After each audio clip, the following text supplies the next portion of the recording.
আল্লাহ পাক মানুষ সৃষ্টি করে কি করেছেন সেটা জানার আগে আমরা এটা জানবো যে আল্লাহ রাব্বুল আলামিন যখন একা ছিলেন তারপর আল্লাহ পাক কি করেছেন জানতে ইচ্ছা করে না? আচ্ছা, আজকে আমরা হিস্ট্রিটা বলছি, শুনুন। আল্লাহ পাক একা ছিলেন, তারপর আল্লাহ সৃষ্টি করেছেন আরশে আজিম। আল্লাহ পাক সৃষ্টি করেছেন কি? আরশে আজিম। আরশ কি জিনিস? যেই আরশের ছায়ায় আল্লাহ পাক কিয়ামতের মাঠে 7 শ্রেণীর মানুষকে ছায়া দিবেন, যেদিন এই ছায়া ছাড়া অন্য কোনো ছায়া থাকবে না। আরশটাকে একটু বুঝি। একটা হাদিসের মধ্যে নবী সাল্লাল্লাহু আলাইহি ওয়াসাল্লাম বলেছেন, নবীর নাম শুনলেই দরুদ পড়বেন, বলবেন সাল্লাল্লাহু আলাইহি ওয়াসাল্লাম। নবীজি বলছেন, দেখো এই পৃথিবী থেকে প্রথম মহাবিশ্বের দূরত্ব হচ্ছে 500 বছরের পথ। কত বছর? 500 বছর। এভাবে দ্বিতীয় মহাকাশ থেকে তৃতীয় মহাকাশ দূরত্ব 500 বছরের পথ। এইভাবে প্রত্যেক আসমানের মধ্যে দূরত্ব হচ্ছে কত বছরের পথ? 500। সপ্তম আসমানের উপরে আছে সিদরাতুল মুনতাহা। কি আছে? এটা একটা কুল গাছ, বড়ই গাছ। নাসা আবিষ্কার করতে পেরেছে, অতএব বিশ্ববাসী বিশ্বাস করবে না। নাসা যদি কালকে বলে হ্যাঁ পাওয়া গেছে সিদরাতুল মুনতাহা, তাহলে বিশ্ববাসী বিশ্বাস করবে। একটা শিরকি দর্শন চলছে, কুফরি দর্শন। ও যখন বলবে হ্যাঁ, তখন সবাই বলে হ্যাঁ, যখন তারা বলে না, সবাই বলে না। আল্লাহ পাকের ওহীর জ্ঞানের কোনো মূল্য নাই সবার কাছে, ইল্লা মাশাআল্লাহ। সিদরাতুল মুনতাহার উপরে আছে কুরসি। কি আছে? কুরসি। আল্লাহ পাকের কুরসি, যেটা আপনি আয়াতুল কুরসির মধ্যে পড়েন, ওয়াসিআ কুরসিয়ুহুস সামাওয়াতি ওয়াল আরদ, মানে আল্লাহ পাকের কুরসিটা আসমান জমিনকে ঘিরে রেখেছে। আর বলে রাখি যে প্রত্যেক ফরজ নামাজের পর যে আয়াতুল কুরসি পড়ে, জান্নাতে যাওয়ার জন্য তার একটাই বাধা, মৃত্যু। মৌত হয়ে গেলে জান্নাতে চলে যাবে। একটা হাদিস আসছে, রাত্রে বেলা ঘুমানোর সময় কেউ যদি আয়াতুল কুরসি পড়ে, সারা রাত আল্লাহর পক্ষ থেকে একজন ফেরেশতা তাকে পাহারা দিবে ইনশাআল্লাহ। এই ফেরেশতা তো দেখা যায় না, দেখা যায়? তো কয়দিন পর যদি বলে যে যা দেখা যায় না তা বিশ্বাস করা যাবে না, আসলে কিন্তু এপিস্টেমোলজি তাদের এটাই, যা দেখে না তা বিশ্বাস করে না। পশ্চিমারা কি ফেরেশতায় বিশ্বাস করে? কেন করে না? এটা তো একটা প্রশ্ন। উত্তরটা আমি বলছি আপনাদেরকে। কারণ তাদের জ্ঞান তত্ত্ব হচ্ছে যা চোখে দেখি না, যা পরীক্ষা নিরীক্ষা পর্যবেক্ষণে আসে না, তার কোনো অস্তিত্ব নাই। এটা ওদের ফিলোসফি অফ এডুকেশন, শিক্ষা দর্শন। এটাকে আমরা ফিলোসফির ভাষায় বলি এপিস্টেমোলজি বা জ্ঞান তত্ত্ব। জ্ঞান তত্ত্ব টিচার যারা আছেন তারা বুঝবেন, তাদের জ্ঞান তত্ত্ব এমন। আর আমাদের জ্ঞান তত্ত্ব উল্টা, টোটালি ডিফারেন্ট। আমরা কি বলি? আমরা বলি ওয়াকুলিল হাক্কু মির রাব্বিকুম, সত্য আল্লাহর পক্ষ থেকে আসে। আমরা বলি যে অদৃশ্যে বিশ্বাস না করা পর্যন্ত কেউ মুমিনই হতে পারবে না। ইমানের কয় পিলার? ইমানের কয় পিলার? 6 পিলার। আমানতু বিল্লাহি, আল্লাহর প্রতি বিশ্বাস করলাম, ওয়া মালাইকাতিহি, তার ফেরেশতাগণের প্রতি, ওয়া কুতুবিহি, আল্লাহ পাকের আসমানি কিতাব সমূহের প্রতি, ওয়া রুসুলিহি, আল্লাহ পাকের রাসূলগণের প্রতি, ওয়াল ইয়াউমিল আখির, পরকালের প্রতি, ওয়াল কদরি খায়রিহি ওয়া শাররি, তাকদীর বা ভাগ্যের ভালো মন্দের প্রতি। এই 6টার একটাও কি চোখে দেখা যায়? আল্লাহকে দেখেছেন? ফেরেশতা দেখেছেন? আমাদের নবীকেও কি দেখেছেন? শুধু কোরআনটা আপনি চোখের সামনে দেখছেন, আর কিচ্ছু আপনি দেখছেন না। পরকাল দেখেছেন? তাকদীর ভাগ্য দেখেছেন? কিচ্ছু দেখি নাই। এই 6টা পিলারে বিশ্বাস না করতে পারলে কেউ মুমিন হতে পারবে না। পারবে? আলিফ লাম মিম যালিকাল কিতাবু লা রাইবা ফি হুদাল লিল মুত্তাকিন, কারা মুত্তাকি? আল্লাযীনা ইউমিনুনা বিল গায়বি। এই যে 6টা গায়েবে যারা বিশ্বাস করে, এরা হলো মুমিন, মুত্তাকি। তাহলে আমাদের জ্ঞানের ভিত্তিটা কি? আমরা অদৃশ্যে বিশ্বাস করি। আর ওদের জ্ঞানের ভিত্তি হচ্ছে ওরা চাক্ষুষ যা দেখে তাতে বিশ্বাস করে। এই জায়গাতেই তো পার্থক্য জ্ঞানতাত্ত্বিক। এই কারণেই ওরা ফেরেশতায় বিশ্বাস করে না, আল্লাহ বিশ্বাস করে না, নবী রাসূলগণে বিশ্বাস করে না। তারা বলছে আল্লাহর সন্তান আছে, নাউযুবিল্লাহ। হ্যাঁ, তারা আসমানি কিতাবে বিশ্বাস করছে না, তারা ধর্মের কনসেপ্টে বিশ্বাস করছে না।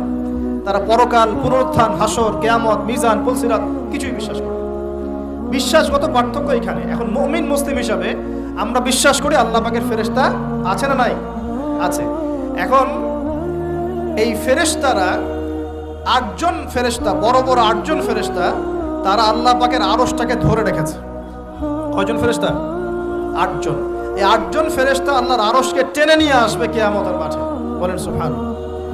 আল্লাহ পাকের এমনও ফেরেশতা আছেন যারা একটা ফুৎকার দিবে, জাস্ট একটা ফু, এক ফুৎকারে পুরো মহাবিশ্ব ধ্বংস হয়ে যায়। এত শক্তিশালী ফেরেশতা আছে আল্লাহ পাক।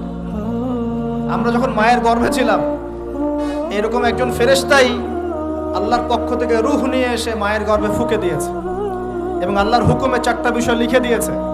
আমরা প্রত্যেকে যখন মায়ের গর্ভে ছিলাম, বয়স ছিল 4 মাস 10 দিন। আমরা তো সব ভুলে গেছি এখন, এগুলো মাত্র 4 মাস 10 দিন। এখন শরীরে শক্তি আছে তো, এই জন্য শৈশব বাল্যকাল সব ভুলে গেছি। আবার একদিন শরীরে শক্তি থাকবে না, তখন আবার আল্লাহ আল্লাহ করা শুরু করবে। 2 দিন ডায়রিয়া হলেই আল্লাহ আল্লাহ শুরু হয়ে যায়। যখন মানুষ সুস্থ থাকে আল্লাহর বিরুদ্ধাচারণ করে, আল্লাহ বলতে কেউ নাই। ঠিক আছে? তো ওই ফেরেশতা লিখে দিয়েছেন 4টা জিনিস আল্লাহর পক্ষ থেকে। 1, সেই ব্যক্তির হায়াত কতটুকু হবে। 2, দুনিয়াতে রিজিক পাবে, কি কি রিজিক পাবে। 3 নাম্বার, তার কাজগুলো কি কি হবে, দুনিয়ায় কি কি কাজ করবে সে। আর 4 নাম্বার, তার সৌভাগ্য, সে সৌভাগ্যবান হবে না দুর্ভাগ্যবান হবে, মানে জান্নাতি হবে না জাহান্নামী হবে। এটা লিখে দেওয়া হয়ে গেছে। এখন এরকম 8 জন বড় বড় ফেরেশতা আল্লাহর আরশটাকে ধরে রেখেছে। আর আমরা বলছি কুরসির কথা। এই কুরসি আসমান জমিনকে ঘিরে আছে। আর আয়াতুল কুরসি যে ব্যক্তি তেলাওয়াত করবে, ইনশাআল্লাহ তাআলা আল্লাহর পক্ষ থেকে একজন ফেরেশতা তাকে সারা রাত পাহারা দিবে ইনশাআল্লাহ। একে অপরকে আল্লাহর জন্য মহব্বত করে। বয়ফ্রেন্ড গার্লফ্রেন্ড ট্রেডিশন বলা হচ্ছে না। বয়ফ্রেন্ড গার্লফ্রেন্ডের হারাম জেনার ভালোবাসা বলা হচ্ছে না। কি বলা হচ্ছে? দিনের জন্য, আল্লাহর জন্য দুজন পরস্পরকে ভালোবাসে, আল্লাহর জন্যই বিচ্ছেদ ঘটে। 5 নাম্বার, সেই ব্যক্তি যাকে, যুবক ভাই শোনেন ভালো করে, সেই ব্যক্তি যাকে কোনো সুন্দরী নারী জেনার জন্য ডাকে। সুন্দরী উচ্চ বংশের কোনো মেয়ে নিজেই জেনা করার জন্য ডাকে, কিন্তু যুবক বলে আমি আল্লাহকে ভয় করি, ইন্নী আখাফুল্লাহ, আমি আল্লাহকে ভয় করি। এরকম যুবক আছে এখনো বাকি সমাজে? এখন তো ইচ্ছা করেই মানুষ জেনা করে। এখন তো জেনা এত সহজ, মানুষ 1000, 1500, 2000 টাকা দিয়ে জেনা করতে পারে। এই সমাজে জেনা সহজ, বিয়ে হয়েছে কঠিন। এই সমাজে জেনাটা সহজ হয়ে গেছে, বিয়েটা কঠিন হয়ে গেছে। এই জন্য বিয়ের ঝামেলা অনেকে যেতে চায় না। জেনা করেই তো আমি যা উদ্ধার করার করছি। বিয়ে করলে খাওয়াতে হবে, নিজের পায়ে দাঁড়াতে হবে, এই লাগবে সেই লাগবে, সুবহানাল্লাহ। কিন্তু প্রিয় ভাই মনে রাখবেন, যদি আপনি জেনা থেকে বেঁচে থাকতে পারেন, আল্লাহ পাক আপনাকে সাক্ষাৎ মৃত্যুর হাত থেকেও বাঁচাতে পারেন। এটা আমি এমনি এমনি বলি নাই, আমি দলিল দিচ্ছি। জেনা এমন একটা পাপ, যেই পাপ থেকে যদি কোনো যুবক নিজেকে বাঁচাতে পারে, আল্লাহ পাক তাকে সাক্ষাৎ মৌতের হাত থেকেও বাঁচাতে পারবে ইনশাআল্লাহ। কিভাবে? 3 বন্ধু যাচ্ছে রাস্তা দিয়ে, হঠাৎ করে ঝড়, বন্ধু 3 জন ঢুকে গেল গুহার মধ্যে। কিসের মধ্যে? গুহায়, যে পাহাড়ি এলাকায় আপনারা থাকেন যারা, গুহার মধ্যে। হঠাৎ করে পাহাড়ের পাথর দিয়ে গুহার মুখটা বন্ধ হয়ে গেল। এখন খোলার কোনো অপশন নাই। সবাই বলছে এখন 3 জন, এখন তো আমরা বের হতে পারবো না, সবাই সবার নেক আমলের ওসিলা দিয়ে আল্লাহর কাছে দোয়া করো। কিসের ওসিলা দিয়ে? নেক আমলের ওসিলা দিয়ে দোয়া করতে হয়। যে হাদিস, মৃত মানুষকে ওসিলা করে তার জন্য নজর মানত জবাই করে দোয়া করতে হয় না, নিজের নেক আমলের ওসিলা দিয়ে আল্লাহর কাছে দোয়া করতে হয়। আল্লাহ পাক এখন দোয়া শুনলেন। একজন বলছে আমি আমার পিতা মাতাকে খুব খেদমত করতাম, তাদেরকে দুধ পান না করে দুধ পান করাতাম না, নিজেও করতাম না, ছেলেদেরকে করাতাম না। আল্লাহ, এই কাজটা তোমার ভালো লাগলে আজকে গুহার মুখ থেকে পাথর সরিয়ে দাও। পাথর একটু সরে গেল। পাথর আল্লাহর কথা শোনে কিনা? শোনে না? সবাই আল্লাহর কথা শোনে। আগুন আল্লাহর কথা শোনে কিনা? ইব্রাহিমের জন্য আগুন ঠান্ডা হয়ে যায় নাই? আচ্ছা, তারপরে আরেকজন দোয়া করছে, আল্লাহ, আমার এক কর্মচারী ছিল, তার বেতন বাকি ছিল, সে বেতন না নিয়ে চলে গেছে, আমি সেই বেতনটা দিয়ে কিছু গবাদি পশু কিনেছি। আস্তে আস্তে গবাদি পশু বেড়েছে, অনেক দিন পর সে এসেছে টাকা চাওয়ার জন্য। তা আমি বলেছি সবই তোমার, সব নিয়ে চলে যাও। সে বলেছে আপনি কি ফাইজলামি করতেছেন আমার সাথে? আমার টাকা আমাকে দেন। বলছে না, তোমার টাকা দিয়ে আমি এটা কিনেছিলাম, আজকে বংশবৃদ্ধি হয়েছে, সব তোমার, নিয়ে যাও। সে নিয়ে গেল। সে বলছে আল্লাহ, এই কাজ যদি তোমার সন্তুষ্টির জন্য করে থাকি, আজকে আমাকে বাঁচাও। পাথর একটু সরে গেল। এবার 3য় ব্যক্তি, এই ছেলে বলছে, যুবক ছেলে, আল্লাহ, আমার একজন চাচাতো বোন ছিল। কে ছিল? এই যে বয়ফ্রেন্ড গার্লফ্রেন্ড, খালাতো বোন, চাচাতো বোন, এখন তো বিচ্ছিরি অবস্থা। এখন এমন একটা অবস্থা, পশ্চিমা সভ্যতার রিপোর্টগুলো পড়ে দেখি, ভাইও বোনের সাথে জেনা করে না। ওদের ওখানে নিজের আপন পিতার দ্বারাও মেয়ে সেক্সুয়াল হ্যারাসমেন্টের শিকার হয়। ওরা আমাদেরকে শেখায় এখন ভালো কোনটা মন্দ, আর আমরাও আমাদের মাথাটা কবে যে বিক্রি করে দিলাম। ওদের কাছ থেকে ভালো মন্দ শিখতে হচ্ছে, কোরআন সুন্নাহ বাদ দিয়ে ওদের কাছ থেকে ভালো মন্দ শিখতে হচ্ছে। তো চাচাতো বোনকে সে খুব ভালোবাসতো, তাকে সে পেতে চাইতো, মানে তার সাথে সেক্সুয়াল সম্পর্ক করতে চাইতো। আমাকে 1000 বা 100 স্বর্ণ মুদ্রা দিতে পারো, দিনার, তাহলে আমি তোমার সাথে সেক্স করব, মানে জেনা করবো, নাউজুবিল্লাহ। সেই ছেলে অনেক কষ্ট করে এই টাকাগুলো বা এই দিনারগুলো অর্জন করে, কামাই করে, দিনরাত পরিশ্রম করে, ঠিক আপনারা যেমন করছেন আর। তো এরপর সে তার স্বর্ণ মুদ্রা দেয়, দিয়ে বলে যে এখন আমাকে আমার কাজ করতে দাও। তখন সেই মেয়ে রাজি হয়। ঠিক যে মুহূর্তে তারা সেক্সুয়াল সম্পর্কটা করবে, ঠিক ওই মুহূর্তেই এই মেয়ে বলে ওঠে, হে আল্লাহর বান্দা, আল্লাহকে ভয় কর। আমি সারা জীবন আমার সতীত্বকে ধরে রেখেছি, কাউকে দেইনি, আমি কারোর সাথে এরকম অন্যায় করি নাই, আমি খারাপ মেয়ে নই, তুমি আমার ইজ্জতটা নষ্ট করো না। কে বলছে কথা? মেয়ে। ওই অবস্থা থেকে কি একটা ছেলের উঠে আসা সম্ভব? এটা কি এতটাই সহজ? এটা কিন্তু সহজ না। সত্যি কথা বলতে এই বিষয়টা কিন্তু এতটাও সহজ না। যারা অবিবাহিত তারা হয়তো বুঝতে পারবে না, বিবাহিতরা বুঝতে পারছে। তো ওই অবস্থা থেকে সেই টাকাগুলো না নিয়ে সেই স্বর্ণমুদ্রা মেয়েকে দিয়ে ওখান থেকে সেই ছেলে উঠে আসে আল্লাহর ভয়ে। সে এখন গুহার মধ্যে আটকা পড়েছে, আল্লাহকে বলছে, আল্লাহ ওই দিন ওই কাজ যদি তোমার সন্তুষ্টির জন্য করে থাকি, আজকে আমাকে মৃত্যুর হাত থেকে বাঁচাও। সমস্ত পাথর ধপধপ করে সরে গেল গুহার মধ্যে। এটা কিন্তু কোনো গাল গল্প না, এটা বনু ইসরাইলের ঘটনা, সত্য ঘটনা। এই হাদিস থেকে আমি আপনাকে দলিল দিচ্ছি যে যদি জেনার মতো পাপ থেকে আমি সরে আসতে পারি, সাক্ষাৎ মৌত থেকে আল্লাহ বাঁচাতে পারে। প্রিয় ভাই, সেই যুবক আরো সে ছায়া ছায়া পাবে যে তার যৌবনকালটাকে আল্লাহর পথে কাটিয়েছে, এবং যাকে কোনো সুন্দরী মেয়ে জেনার জন্য আহ্বান করে, সে বলে আমি আল্লাহকে ভয় করি। আমরা তওবা করি, আমরা কোনো প্রকার জেনার পাপে যাব না ইনশাআল্লাহ। যদি হারাম কোনো সম্পর্ক থেকে থাকে, আজকেই এই নাম্বার ডিলিট করে ফেলতে হবে। আল্লাহ পাক তৌফিক দেন। ডিলিট করার আগে আবার ফোন করে বলেন না যে আজকে থেকে আর কথা বলবো না, তাহলে এই কথা আর কোনোদিন শেষ হবে না। একবারই বন্ধ, ডিসকানেক্টেড। কার জন্য? আল্লাহর জন্য। এবং এটা করার পরে আল্লাহকে বলতে হবে, আল্লাহ শুধু তোমার ভয়ে এবং তোমার সন্তুষ্টি পাওয়ার জন্য আমি জেনা থেকে বেরিয়ে আসলাম। আল্লাহ তুমি আমাকে হেদায়েত দাও, ঈমান দাও, আমল দাও, এবং তোমার রাস্তায় আমাকে বেহিসাব রিজিক দাও। এবং নেককার কুমারী, নেককার প্রেমময়ী, তাকওয়াবান, মুত্তাকি একজন স্ত্রী আল্লাহ তুমি আমাকে দান করো। ইনশাআল্লাহ আল্লাহ পাক আপনাকে দান করো। আল্লাহ পাক দান। আল্লাহ পাকের জমিন প্রশস্ত, আল্লাহর হাত প্রশস্ত। আল্লাহর হাতকে সংকীর্ণ মনে করবেন না, আল্লাহর জমিনকে সংকীর্ণ মনে করবেন না। আল্লাহ পাক যাকে ইচ্ছা বেহিসাব রিজিক দিতে পারে ইনশাআল্লাহ। আল্লাহ পাক আমাদের সবাইকে বেহিসাব রিজিক দান করুন, বলি আমিন। আর সেই ব্যক্তি যে এত গোপনে দান করে, যার বাহাত জানে না ডান হাত কি দান করেছে, যার বাহাত জানে না ডান হাত কি দান করেছে। আমাদের মতো নয় যে 10,000 টাকা দান করলে সবাইকে না জানানো পর্যন্ত ঘুম হচ্ছে না, এমন নয়। দান এমন গোপনে করে যে তার বাহাত জানে না ডান হাত কি দান করছে। আল্লাহ পাক আমাদের সবাইকে গোপনে দান করার তৌফিক দেন।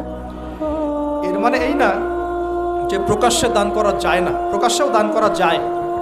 অন্যকে উৎসাহিত করার জন্যে প্রকাশ্যেও দান করা যায়, কিন্তু গোপন দান আল্লাহর কাছে অনেক বেশি পছন্দের। আর 7 নাম্বার সেই ব্যক্তি যে নীরবে নিভৃতে গোপনে আল্লাহর কথা স্মরণ করে কাঁদে এবং তার চোখ দিয়ে অশ্রু প্রবাহিত হয়। এই 7 শ্রেণীর মানুষকে আল্লাহ পাক কিয়ামতের মাঠে আরশের ছায়া দিবে ইনশাআল্লাহ। আমরা কি পেতে চাই? আল্লাহ পাক এই আরশ সবার আগে সৃষ্টি করেছেন। তারপর কি সৃষ্টি করেছেন? কলম। কি? কলম। কলম সৃষ্টি করে আল্লাহ পাক বলেছেন উকতুব, লিখো। কলম বলছে মাযা আকতুব, আমি কি লিখবো? আল্লাহ বলছেন কিয়ামত পর্যন্ত যা হবে সব লিখো। লাওহে মাহফুজে কলম লেখা শুরু করেছে, কিয়ামত পর্যন্ত যা হবে সব লেখা হয়ে গেছে। অতএব রিজিক নিয়ে আপনার টেনশন করার কোনো দরকার নেই। যা লেখা হয়েছে পাবেন ইনশাআল্লাহ। যদি হালাল পথে চান হালাল পথে পাবেন, হারাম পথে চাইলে হারাম পথে পাবেন। আপনি যা তাকদিরে আছে এর বাইরে আপনি কিছু পাবেন যতই চেষ্টা করেন। আল্লাহ পাক আমাদের সবাইকে তাকদির নিয়ে সন্তুষ্ট থাকার তৌফিক দান করুন। এই তো প্রথম বিশ্বযুদ্ধে কত মানুষ মারা গেছে? 3 থেকে 4 কোটি। 3 থেকে 4 কোটি। নবী সাল্লাল্লাহু আলাইহি ওয়াসাল্লাম এবং সাহাবীরা যত যুদ্ধ করেছেন ইসলামের জন্য, সবগুলো যুদ্ধের পরিসংখ্যান মিলালে 10,000 মানুষও মারা যায় নাই। 10,000ও না। আর তোমাদের শুধু প্রথম বিশ্বযুদ্ধেই 3 থেকে 4 কোটি মানুষ মারা গেছে। সেকেন্ড ওয়ার্ল্ড ওয়ারে মারা গেছে 7 থেকে 8 কোটি মানুষ। ভিয়েতনাম যুদ্ধে এরকম প্রায় 4 থেকে 5 লক্ষ, আরো বেশি হতে পারে। চায়নায়, রাশিয়ায়, আপনার ইতালিতে যে বড় বড় রেভলিউশনগুলো হয়েছে, দেখবেন লক্ষ লক্ষ মানুষ মারা গেছে, লক্ষ লক্ষ। এই যে শুরু হয়েছে ইউক্রেন রাশিয়া, এই যুদ্ধ এত তাড়াতাড়ি থামবে না, এই যুদ্ধ এত দ্রুত বন্ধ হবে না, এটা কন্টিনিউয়াসলি চলতে থাকবে। ওদের প্ল্যান ছিল সিরিয়াকে নিয়ে, সিরিয়াকে কেন্দ্র করে তার একটা মালহামা চেয়েছিল, গ্রেট ওয়ার, বিশ্বযুদ্ধ। ওটা হয়নি, আলহামদুলিল্লাহ হয় নাই, আলহামদুলিল্লাহ হয়নি। এখন নতুন পরিকল্পনা হচ্ছে এই যে ইউক্রেন রাশিয়া ইস্যু নিয়ে সারা ওয়ার্ল্ডে একটা ফেতনা সৃষ্টি করে। অলরেডি তারা ফেতনা সৃষ্টি করেই ফেলেছে। গ্যাসের দাম বেড়ে গেছে, তেলের দাম বেড়ে গেছে, এক্সপোর্ট ইম্পোর্ট কলাপস করছে, অনেক সমস্যা হচ্ছে। এবং এটাকে জিয়ে রাখা হচ্ছে অস্ত্র দিয়ে, প্রযুক্তি দিয়ে, হ্যাঁ, ট্যাঙ্ক দিয়ে, সমরাস্ত্র দিয়ে ওরা জিয়ে রাখছে যুদ্ধটাকে, যে চলুক, কন্টিনিউয়াসলি চলতে থাকবে। কারণ তাদের উদ্দেশ্য হচ্ছে পুরো বিশ্বে একটা ম্যাসাকার যুদ্ধ লাগানো। এটা আস্তে আস্তে আপনারা বুঝতে পারবেন, আমাকে কিছুই বলতে হবে না, আস্তে আস্তে আপনারা এমনি বুঝতে পারবেন। সারা বিশ্বে একটা গ্রেট ওয়ার হতে পারে, যেটাকে মিলিটারি অ্যাফেয়ার্স যারা বুঝেন তারা বলেন যে নিউক্লিয়ার ওয়ার বা পারমাণবিক যুদ্ধের কথা বলেন। এটা কিন্তু আমাদের দরজায় দাঁড়িয়ে আছে। আমরা দোয়া করি এমনটা না হোক, কিন্তু হতে পারে। আমরা দোয়া করি এমনটা না হোক, কিন্তু হতে পারে।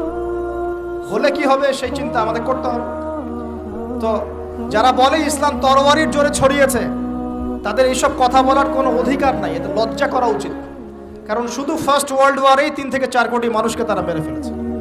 আমরা কি তরবারের জোরে ইসলাম প্রচার করেছি, নাকি আদর্শের জোরে হয়েছে? আদর্শ দেখে, মুসলিমদের চরিত্র দেখে, তাদের চারিত্রিক মাধুর্য দেখে, কোরআন সুন্নাহর প্রামাণ্যতা দেখে লক্ষ লক্ষ মানুষ ইসলাম কবুল করেছে, আলহামদুলিল্লাহ। এখনো করছে, আলহামদুলিল্লাহ। এখন যে সারা বিশ্বে মানুষ মুসলিম হচ্ছে, কোন জায়গায় মুসলিমরা গলার জোরে, তরবারের জোরে ইসলাম প্রচার করছে দেখান দেখি। এখন কি বিশ্বে মানুষ মুসলিম হচ্ছে না? হচ্ছে কি না? পশ্চিমা সভ্যতার মানুষরা মুসলিম হচ্ছে না? এখন কি আমরা যুদ্ধ করছি? তরবারি দিয়ে ওদেরকে ধরে রেখেছি, এই ইসলাম কবুল কর, এটা বলেছি? প্রিয় ভাইরা, এটা বলতে চাচ্ছিলাম, ফেরেশতারা বলেছেন রক্তপাত ঘটাবে আর ফাসাদ সৃষ্টি করবে। তারা কি সঠিক না ভুল? ফেরেশতারা সঠিক না ভুল? সঠিক। তারা কি গায়েব জানতেন? উত্তর না। তারা কিসের আলোকে বলেছেন? ওই যে বাসিরা, দূরদর্শিতা। জিন জাতি যা করেছে এরা তো তাই করতে পারে। আল্লাহ পাক কি বলছেন? আল্লাহ পাক বলছেন ইন্নী আ'লামু মা লা তা'লামুন, আমি যা জানি তোমরা তা জানো না। মানে আমার অনেক শুকরগুজার বান্দা থাকবে যারা আমার আনুগত্য করবে, আমার বিরুদ্ধাচরণ করবে। আমরা ওই বান্দাদের অন্তর্ভুক্ত হতে চাই, আল্লাহ পাক কবুল করুন। এটা বলে রাখি যে জান্নাতের 120টা কাতার হবে। কয় কাতার? 120 কাতার। এর মধ্যে 80টা কাতার হবে উম্মতে মুহাম্মাদের মধ্য থেকে, আলহামদুলিল্লাহ। এবার আল্লাহ পাক আদম আলাইহিস সালামকে সৃষ্টি করলেন নিজ হাতে। সূরা সাদের মধ্যে আল্লাহ পাক বলেছেন খালাকতু বিয়াদাই, আমি নিজ হাতে ওকে সৃষ্টি করেছি। আল্লাহর হাত কেমন সেটা ব্যাখ্যা করার দরকার নাই, এগুলো নিয়ে চিন্তা করতে যাবেন না। আল্লাহ পাকের মতোই, কারোর সাথে সাদৃশ্যপূর্ণ নন। আল্লাহ পাক এবার আদম আলাইহিস সালামকে সৃষ্টি করে নাম শিক্ষা দিলেন। ওয়াল্লামা আদামাল আসমাআ কুল্লাহা, এই মহাবিশ্বের যত জ্ঞান আল্লাহ পাক আদম আলাইহিস সালামকে শিক্ষা দিলেন। বলেন সুবহানাল্লাহ। এখান থেকে দলিল পেলাম আমাদের পিতা বানর থেকে হয় নাই, আমাদের পিতাকে আল্লাহ পাক সৃষ্টি করেছে। আমাদের পিতাকে কে সৃষ্টি করেছেন? আল্লাহ রাব্বুল আলামিন। তাও আবার নিজ হাতে, মানে কি? ভালোবাসা দিয়ে, ভালোবেসে, মহব্বতের সাথে। এই খলাকতু বিয়াদাই, আমি নিজ হাতে সৃষ্টি করেছি, এই কথা মানুষ ছাড়া, আদম আলাইহিস সালাম ছাড়া অন্য কারো জন্য আল্লাহ পাক বলেন নাই। অন্য সবার জন্য আল্লাহ পাক বলেছেন ইযা আরাদা শাইআন আইয়াকুলা লাহু কুন ফায়াকুন। যখন আল্লাহ পাক কিছু করতে চান খালি বলেন কুন, হও, ফায়াকুন, হয়ে যায়। ওখানে আল্লাহ পাক বলেন নাই সাগর সৃষ্টি করেছে হাত দিয়ে, এই গ্রহ নক্ষত্র সৃষ্টি করেছে আমার হাত দিয়ে। আল্লাহ পাক এমনটা বলেন নাই। আদম আলাইহিস সালামকে আল্লাহ পাক কত মহব্বত করেন, আল্লাহ পাক বলছেন যে আমি তাকে আমার নিজ হাতে সৃষ্টি করেছি। আর আজকে তোমরা শেখাচ্ছ মানুষকে, আস্তাগফিরুল্লাহ, যে মানুষ বানর থেকে হয়েছে। কত বড় কুফরি, কত বড় শিরক, কত বড় লজ্জা। নিজের সম্মান মানুষ নিজে ভাবে নষ্ট করতে পারে, নিজের সম্মান নিজে নষ্ট করতে পারে। আমাদেরকে আল্লাহ সৃষ্টি করেছেন আদম আলাইহিস সালাম থেকে। তারপরে যান, শুধু সৃষ্টি করেন নাই, আল্লাহ পাক সমস্ত নাম শিক্ষা দিয়েছেন। নাম মানে এখানে শুধু নাম, মঙ্গল, নেপচুন, প্লুটো এগুলো না। নাম মানে হচ্ছে জ্ঞান। নাম মানে কি? জ্ঞান। একটা এক্সাম্পল দেই, যখন আপনি বাচ্চাকে বলেন যে A for Apple, A for কি অ্যাপল যে শিখাচ্ছেন, অ্যাপল বলতে কিন্তু সে শুধুমাত্র একটা ওয়ার্ড শিখে না, ও কিন্তু শিখে অ্যাপল মানে একটা এমন কিছু যেটা খেতে হয়। কি করতে হয়? খেতে হয়। যখন আপনি শেখান এ ফর অ্যান্ট, ও বুঝতে পারে অ্যান্ট হচ্ছে একটা সৃষ্টি, এটা চলাচল করে, কালো কালো দেখতে, ও কিন্তু মাথার মধ্যে ওটা ছবি এঁকে নেয়। তো এটা নাম মানে শুধু নাম না, জ্ঞান। আল্লাহ পাক আদম আলাইহিস সালামকে সমস্ত জ্ঞান শিক্ষা দিলেন। আল্লামাল ইনসান মা লাম ইয়ালাম, আল্লাহ বলছেন আমি মানুষকে সেই জ্ঞান শিক্ষা দিয়েছি যা মানুষ জানতো না। মানে আমরা সৃষ্টিগতভাবে জ্ঞানী ছিলাম না, আল্লাহ পাক জ্ঞান শিক্ষা দিয়েছেন। কোন জ্ঞান শিক্ষা দিয়েছেন? যে জ্ঞান ফেরেশতাদেরও ছিল না। বলেন সুবহানাল্লাহ। আল্লাহ পাক জ্ঞান শিক্ষা দিয়ে ফেরেশতাদের সামনে নিয়ে গিয়ে বলছেন তোমরা এই নামগুলো বলো দেখি। ফেরেশতারা বলছেন লা ইলমা লানা ইল্লা মা আল্লামতানা, আল্লাহ আমাদের তো সেই জ্ঞান নাই, যা আপনি শিখিয়েছেন অতটুকুই জানি, এর বেশি জানি না। এবার আল্লাহ পাক বলছেন ইয়া আদম আম্বিহুম বিআসমাইহিম, আদম তুমি সব নাম বলে দাও দেখি। আদম আলাইহিস সালাম সমস্ত নাম ধর করে সব বলে দিলেন। আমাদের পিতা জ্ঞানী ছিলেন না? ছিলেন না। আল্লাহ পাক নিজে তাকে জ্ঞান শিক্ষা দিয়েছে। আর আমরা বলছি মানুষ আস্তাগফিরুল্লাহ অন্য প্রাণী থেকে আসছে। সুবহানাল্লাহ, কত অদূরদর্শী মানুষেরা, কত সুদূর প্রসারী একটা কুফরি মতবাদ। এবার আল্লাহ পাক আদম আলাইহিস সালামকে বলছেন তুমি নাম বলে দাও, তিনি সব নাম বলে দিলেন। এবার গিয়ে আল্লাহ পাক ফেরেশতাদেরকে বলছেন এবার তোমরা একটা কাজ করো, ইয কুলনা লিল মালাইকাতি ইসজুদু লি আদম, তখন আল্লাহ পাক বলছেন যে আমি ফেরেশতাদেরকে বললাম তোমরা সবাই এখন আদমকে সিজদা করো। বলেন সুবহানাল্লাহ। কত সম্মান আমাদের পিতার। মহাবিশ্বে ফেরেশতাদের সামনে আল্লাহ পাক তাকে সিজদা করালেন ফেরেশতাদেরকে দিয়ে। ফাসাজাদু, সবাই সিজদা করলো, ইল্লা ইবলিস। কে সিজদা করলো না? ইবলিস। এখানে একটা বিষয় মনে রাখেন, আমাদের পিতাকে কিসের কারণে সম্মানিত করা হয়েছে? শারীরিক গঠন, চেহারার সৌন্দর্য, টাকা পয়সা, রিজিক, কোনটার কারণে? এইটাই মনে রাখবেন। মুসলিম উম্মাহ যদি আজকে সারা বিশ্বের নেতৃত্ব দিতে চায়, সবাইকে জ্ঞানী হতে হবে, জ্ঞানের বিপ্লব ঘটাতে হবে। বলেন সুবহানাল্লাহ, বলেন আমিন। এই জ্ঞানের বিপ্লব ঘটাতে পারলে ইনশাআল্লাহ মুসলিম উম্মাহ আবার সেই জায়গায় যাবে যেখান থেকে আমরা এসেছি। জ্ঞান ছাড়া আমরা কিচ্ছু করতে পারবো না। আর এই জ্ঞান মানে শুধু একমুখী শিক্ষা নয়, জেনারেল শিক্ষা, ইসলামিক শিক্ষা, এই দুটাকে হারমোনিয়াসলি কম্বাইন্ড করতে হবে, করে এমন জ্ঞান অর্জন করতে হবে যে জ্ঞান দিয়ে বিশ্বকে আমরা চ্যালেঞ্জ করতে পারি।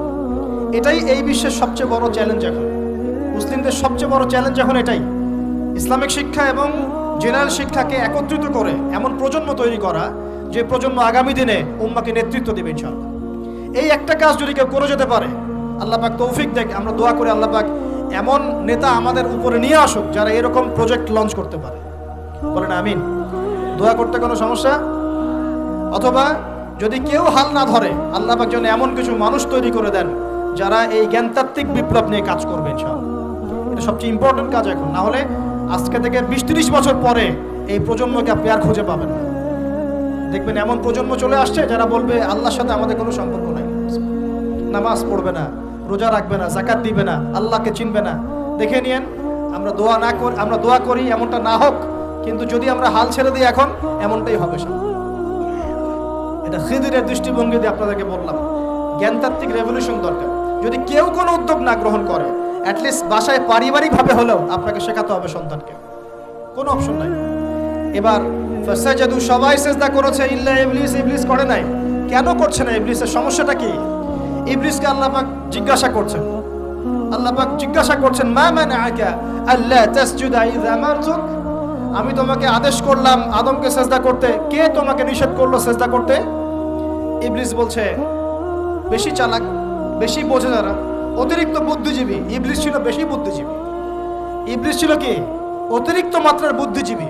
আছেন আমাদের সমাজে এরকম কিছু মানুষ, ও বলছে খালাকতানি মিন নার, আমাকে সৃষ্টি করেছেন আগুন দিয়ে, আগুন তো সুপিরিয়র মাটির চাইতে। ওয়া খালাকতাহু মিন তিন, আর আপনি এই আদমকে সৃষ্টি করেছেন মাটি থেকে, কাদা মাটি দিয়ে, আমি কেন আদমকে সিজদা করতে যাব? যুক্তি, অতি যুক্তিবাদী, অতি বুদ্ধি। আল্লাহ পাক বলছেন ফাখরুজ মিনহা ফাইন্নাকা রাজিম, এখান থেকে বের হয়ে যাও, তুমি অভিশপ্ত। ফাইন্না আলাইকা লা'নাতা ইলা ইয়াউমিদ্দিন, আমার আদেশ লঙ্ঘন করার কারণে কিয়ামত পর্যন্ত তোমার উপর লানত, অভিশাপ বর্ষিত। আল্লাহ পাক তাড়িয়ে দিলেন, একদম থ্রোন অ্যাওয়ে। আমরা বলি না আউযু বিল্লাহি মিনাশ শাইতানির রাজিম, রাজিম শব্দের মানে হচ্ছে বিতাড়িত, থ্রোন অ্যাওয়ে, কার্সড, যাকে অভিশাপ করা হয়েছে। এবার ভালো করে শোনেন প্রিয় ভাইরা, ইবলিসের এই স্টেটমেন্টগুলো শোনেন। এবার ইবলিস বলছে রব্বি আনজিরনি ইলা ইয়াউমি ইউবআসুন। এই স্টেটমেন্টটা ভালো করে শোনেন। ইবলিস বলছে রব্বি, হে আমার রব। ইবলিস বলছে রব্বি, হে আমার রব। ইবলিস বলছে রব্বি, হে আমার রব, আমাকে অবকাশ দিন, আনজিরনি, আমাকে অবকাশ দিন, ইলা ইয়াউমি ইউবআসুন, কিয়ামত দিবস পর্যন্ত। ইবলিস আল্লাহকে বিশ্বাস করে কি করে না? ইবলিস আস্তিক না নাস্তিক বলেন? ইবলিস বলছে রব্বি। রব্বি মানে কি? হে আমার রব। রব্বি মানে রব না, রব্বি মানে আমার রব। রব্বুন মানে রব, রব্বুহু তার রব, রব্বুহুম তাদের রব, রব্বুকা মানে তোমার রব, রব্বুকুম মানে তোমাদের রব, রব্বি মানে কি? আমার রব, রব্বুনা আমাদের রব। এটা গ্রামার, বুঝতে পারছেন? ইবলিস বলছে রব্বি মানে কি? হে আমার রব, আনজিরনি, আমাকে অবকাশ দিন, ইলা ইয়াউমি ইউবআসুন, কিয়ামত দিবস পর্যন্ত। ইবলিস আস্তিক না নাস্তিক? তাহলে এখন বলেন তো, আমরা যারা দুনিয়াতে আল্লাহকে অস্বীকার করছি তারা ইবলিসের চেয়ে বড় না ছোট? দলিল দিলাম তো, নাকি এমনি এমনি বললাম? আচ্ছা, আল্লাহ পাক বলছেন যাও, ফাইন্নাকা মিনাল মুনজারিন, তোমাকে অবকাশ দেয়া হলো। কারণ কিয়ামত পর্যন্ত সময় আল্লাহর কাছে খুব বেশি কিছু না, মানে একদিনেরও কম, অল্প সময়, একটা সকাল একটা সন্ধ্যার মতো। ঠিক আছে, দিলাম, যাও। এবার ইবলিস চ্যালেঞ্জ করছে। এই চ্যালেঞ্জটা আমাদের সবাইকে মনে রাখতে হবে, সারা জীবন ইবলিসের এই স্টেটমেন্টটা মনে রাখতে হবে। সেটা কি?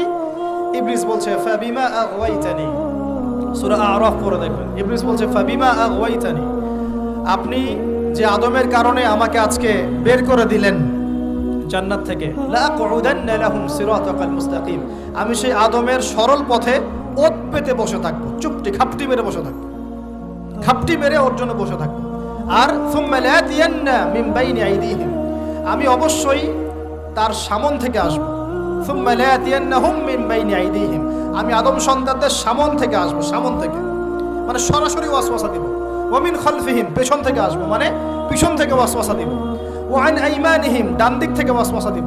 ওয়া আন শামাইলিহিম, বাম দিক থেকে আসবো। ওয়া লা তাজিদু আকসারাহুম শাকিরিন, আপনি বেশিরভাগ আদম সন্তানকে শুকরগুজার পাবেন না। ইবলিস ঠিক বলেছে না ভুল বলেছে? বেশিরভাগ মানুষ নামাজ পড়ে না, বেশিরভাগ মানুষ সুদ খায় কি খায় না, বেশিরভাগ মেয়ে এখন বেপরদায় চলে কি চলে না, বেশিরভাগ মানুষ এখন অন্যায় করে কি করে না, বেশিরভাগ মানুষই আল্লাহ থেকে দূরে চলে। ইবলিস কিন্তু ঠিকই বলেছে, ঠিক বলে নাই?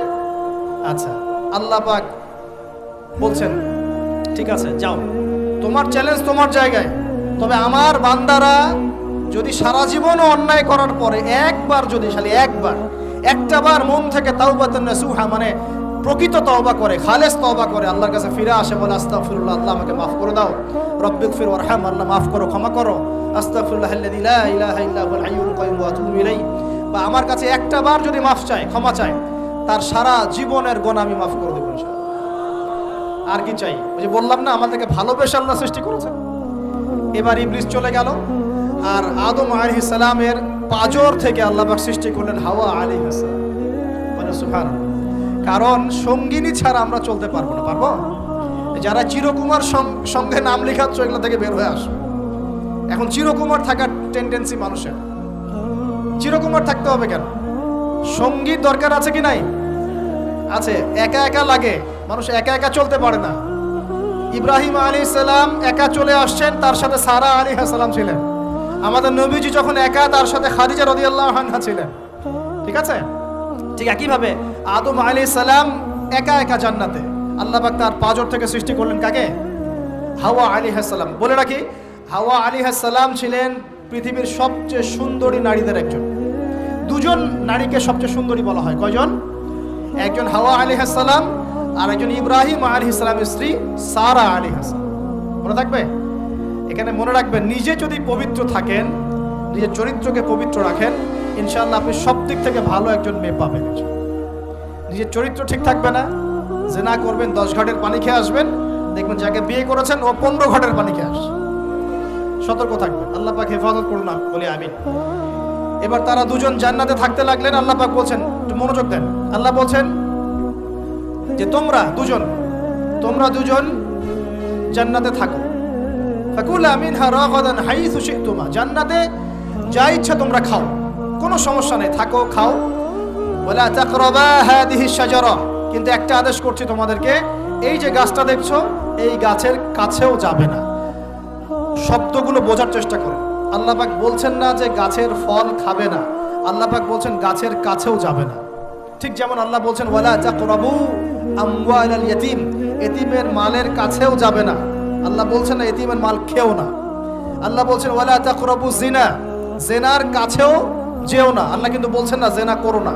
ঠিক একই ভাষায় আল্লাহ পাক বলছেন ওয়ালা তাকরাবা হাদিহি শাজারা, তোমরা দুজন এই গাছের কাছেও যাবে না। That's all. আর কোনো সমস্যা নাই, জান্নাতে থাকো। এবার তারা জান্নাতে থাকতে লাগলেন।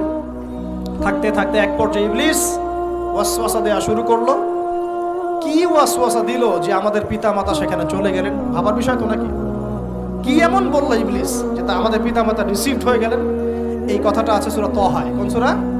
সূরা তাহা পড়ে দেখবেন। আল্লাহ পাক বলছেন ইবলিস আমাদের পিতাকে বোঝাচ্ছে, বলছে ইয়া আদম, হে আদম, হাল আদুল্লুকা, আমি কি তোমাকে জানিয়ে দিব, আমি কি তোমাকে জানিয়ে দিব, খবর দিব, আলা শাজারাতিল খুলদি ওয়া মুলকিন লা ইয়াবলা, এমন একটা গাছের কথা কি জানিয়ে দিব যেই গাছের কাছে গেলে বা তার ফল খেলে তুমি দুটো জিনিস পাবে, চিরস্থায়িত্ব পাবে, কোনোদিন মরবে না, আর বিশাল ক্ষমতার মালিক হবে। অন্য আয়াতে আসছে যে তোমরা ফেরেশতা হয়ে যাবে। এই দুটো কথা। তাহলে কি প্রলোভন দিল? চিরস্থায়িত্বের প্রলোভন এবং কি অমরত্বের প্রলোভন। অমরত্ব এবং ক্ষমতা। একটু মনোযোগ দেন। এই দুনিয়াতে যারা আল্লাহর পথ থেকে বিচ্যুত হয়ে গেছে বেশিরভাগ এই দুইটার ফাঁদে পড়েছে। হয় ক্ষমতার ফাঁদে, না হলে দুনিয়ার এই যে মোহ, অমরত্ব, দুনিয়ার জীবন নিয়ে পড়ে থাকা, এই দুনিয়ার প্রেমেই মানুষ নিজের পথ হারিয়ে ফেলেছে। এই দুটোই হয়েছে। এক পর্যায়ে পিতা মাতা চলে গেলেন, ফল খেয়ে ফেললেন। যদিও বা ফল খাওয়ার কথাটা কোরআনে নাই, কোরআনে আছে তারা গাছের কাছে চলে গেলেন। কি হলো গাছের কাছে যাওয়ার পরে? ফালাম্মা যাকাশ শাজারা, ফালাম্মা যাকাশ শাজারা, আল্লাহ পাক বলছেন যখন তারা গাছের কাছে চলে গেলেন। ভাই লক্ষ্য করেন, যখন তারা গাছের কাছে চলে গেলেন প্রথম যে ঘটনা ঘটলো, বাদাত লাহুমা সাওআতুহুমা, তাদের যে কাপড় ছিল জান্নাতের কাপড়, গায়ে কাপড়টা ধাপাস করে খুলে পড়ে গেল। এখানে যদি আপনার কাপড়টা খুলে যায় কেমন লাগবে? বা কেউ যদি জোর করে কাপড় আপনার খুলে ফেলে কেমন লাগবে? কেউ যদি 10 জন জোর করে ধরে আপনার কাপড় খুলে দেয় কেমন লাগবে? আপনি নিজের জীবনের চাইতে বেশি কাপড়টা ধরে রাখার দিকে মনোযোগী হবেন না? আমাদের পিতা মাতাকে শয়তান জান্নাতে ফেরেশতাদের সামনে নগ্ন করে দিল, কাপড় খুলে পড়ে গেল। তার মানে জান্নাতে আমাদের পিতা মাতাকে নগ্ন করেছে কে? ইবলিস। তাহলে দুনিয়াতে যারা এখন আমাদের গা থেকে কাপড় খুলতে চায়, বেপর্দায় চলতে চায়, পর্দাকে কুপ্রথা বলে, কুসংস্কার বলে, যারা বলে যে অশ্লীলতার বিপ্লব ঘটুক, পোশাকের কোনো বাধা ধরা নিয়ম না থাকুক, সবাই স্বাধীন, যারা নগ্নতা অশ্লীলতার প্রচার প্রসার চায়, যারা মুসলিমদের গা থেকে কাপড় খুলতে চায়, এরা তাহলে কার হয়ে কাজ করছে? যেই কাজ শয়তান করেছে জান্নাতে ওই কাজই তারা করছে এখন জমিনে। কথা কি প্রমাণ করতে পারলাম? প্রথম দুর্ঘটনা কোনটা? প্রথম দুর্ঘটনা এটা নয় যে তারা আল্লাহর হুকুম আহকাম ত্যাগ করেছেন, আল্লাহকে অস্বীকার করেছেন, কুফরি করেছেন, শিরিক করেছেন, এগুলো হয়নি। প্রথমে সর্বপ্রথম দুর্ঘটনা হয়েছে গা থেকে কাপড় খুলে পড়ে গেছে, তাও জান্নাতে সবার সামনে। এবার আমাদের পিতামাতার কি অবস্থা চিন্তা করেন। লজ্জাস্থান প্রকাশিত হয়ে গেছে। এবার তারা জান্নাতের গাছের পাতা ছিঁড়ে ছিঁড়ে ছিঁড়ে গা এই লজ্জাস্থান ঢাকা শুরু করলেন। এটা সূরা আরাফের মধ্যে আছে। এবার আল্লাহ পাক তাদেরকে বললেন, আলাম আকুল লাকুমা, আমি কি তোমাদের দুজনকে বলি নাই, ইন্নাশ শাইতানা লাকুমা আদুউম মুবিন, শয়তান তোমাদের স্পষ্ট শত্রু, আমি কি তোমাদেরকে বলি নাই? এবার আমাদের পিতামাতা দরদর করে চোখের পানি ফেলে দিয়ে আল্লাহকে বলছেন, রব্বানা যালামনা আনফুসানা ওয়া ইল্লাম তাগফির লানা ওয়া তারহামনা লানাকুনান্না মিনাল খাসিরিন। এই দোয়া করার পর আল্লাহ পাক তাদেরকে মাফ করে দিলেন, বলে সুবহানাল্লাহ। কিন্তু জান্নাতে আর থাকা হলো না, জান্নাতে আর থাকা হলো না। আমরা অনেকে মনে করি এই ঘটনার কারণে হয়তো আল্লাহ পাক তাদেরকে নামিয়ে দিয়েছেন। এই কথাও ঠিক না। কেন ঠিক না? কারণ আল্লাহ পাক দুনিয়া সৃষ্টি করেছেন আগে, আর আল্লাহ আগেই মানুষ সৃষ্টি করার আগেই আল্লাহ পাক বলেছেন দুনিয়াতে আমার খলিফা পাঠাবো। তার মানে দুনিয়াতে যে আদম আলাইহিস সালামকে পাঠানো হবে এটা আগে থেকেই লেখা ছিল। এবার নামিয়ে দিচ্ছেন আল্লাহ পাক, কুল নাহবিতু মিনহা জামিআ, তোমরা সবাই এখন নেমে যাও। কে কে নেমে যাও? আদম, হাওয়া, ইবলিস সব নেমে যাও। কোথায় নেমে যাও? দুনিয়াতে নেমে যাও। এই হাদিসটা কি জানেন? হাদিসটা শুনে রাখেন, এটা আখিরুজ জামান বা কিয়ামতের আলামত সংক্রান্ত হাদিসগুলোর মধ্যে পাবেন। আল্লাহর রাসূল সাল্লাল্লাহু আলাইহি ওয়াসাল্লাম বলেছেন, কিয়ামতের আগে আগে আমার উম্মতের মধ্যে, ভালো করে শোনেন, কিয়ামতের আগে আগে আমার উম্মতের মধ্যে একদল মানুষ বের হবে যারা মদ পানকে হালাল মনে করবে। কাকে? মদ পান করাকে হালাল মনে করবে। যারা বাদ্যযন্ত্র, গায়িকা, নায়িকা এগুলো নিয়ে নর্তকী নাচাবে রাতের বেলা, এগুলোকে হালাল মনে করবে।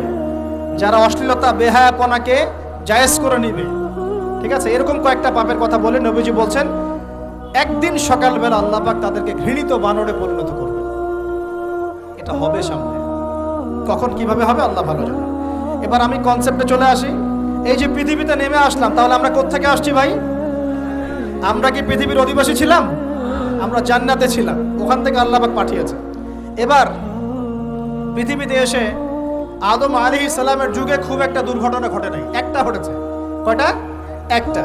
ভাই হাবিলের কুরবানি কবুল হয়, কাবিলের অন্তর্দাহ হয়, জ্বালা হয়। কেন হাবিলেরটা কবুল হবে, কাবিলের কেন হচ্ছে না? এই হিংসার বশবর্তী হয়ে কাবিল হাবিলকে হত্যা করে ফেলে। হত্যা করে লাশটা দাফন করার পদ্ধতিও তার জানা ছিল না। আল্লাহ কাককে পাঠালেন, কাককে দেখে সে শিখল। প্রথম দুর্ঘটনা হচ্ছে হাবিল কাবিলের দুর্ঘটনা। বলে রাখি, আজকেও নিজের ভাইয়ের বেশে বহু কাবিল মুসলিম সমাজের মধ্যে ঘুরে বেড়ায়। নিজের ভাইয়ের লেবাসে, পোশাকে, সুরতেই বহু কাবিল এখনো কিন্তু মুসলিম সমাজে ঘুরে বেড়ায়। তো আমরা কাবিলদেরকে কাবিলের পরিণতি সম্পর্কে সচেতন করতে চাই। হাবিল বলেছিল, তুমি যদি আমাকে মারতে আসো, আমি তোমাকে মারার জন্য হাত বাড়াবো না।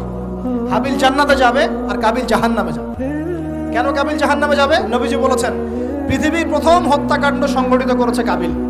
এ কারণে পৃথিবীতে যত খুন হবে, সমস্ত খুনের পাপের একটা অংশ কাবিলের আমলনামায় যোগ করা হবে। বলে নাউজুবিল্লাহ। একটা কথা মনে রাখবেন, সদকায়ে জারিয়া যেমন আছে, গুনাহে জারিয়াও আছে।